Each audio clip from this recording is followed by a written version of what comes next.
Abu Dhabi টি10 লিগে নিজেদের প্রথম ম্যাচে হেরে গেছে সাকিব রশিদের বাংলা টাইগার্স। দল হারলেও ব্যক্তিগত পারফরম্যান্সের দিক থেকে সাকিব ছিলেন উজ্জ্বল। রান খরচের দিক থেকে নিয়ন্ত্রিত তো ছিলেনই, স্বীকার করেছেন জোড়া উইকেট।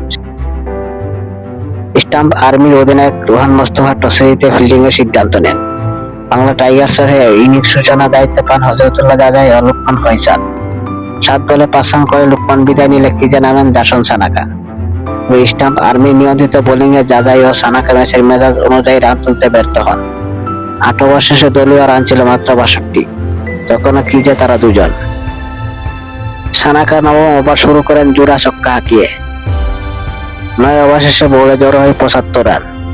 তবে শেষ ওভারে সানাকা সব ক্ষতি পুষিয়ে নেওয়ার দায়িত্ব নেন। অধিনায়ক রোহান মোস্তফার করা 1 ওভারেই থেকে 31 রান জড়ো করেন বাংলা টাইগার্স। শেষ ওভারে সানাকা একাই হাঁকান 4টি ছক্কা। শেষ পর্যন্ত 27 বলে 62 রান করে অপরাজিত থাকেন তিনি। ইনিংসে 4টি চারের সাথে ছক্কা মারেন 6টি। এছাড়া 35 রান করে অপরাজিত থাকেন হযরতুল্লাহ দাদাই।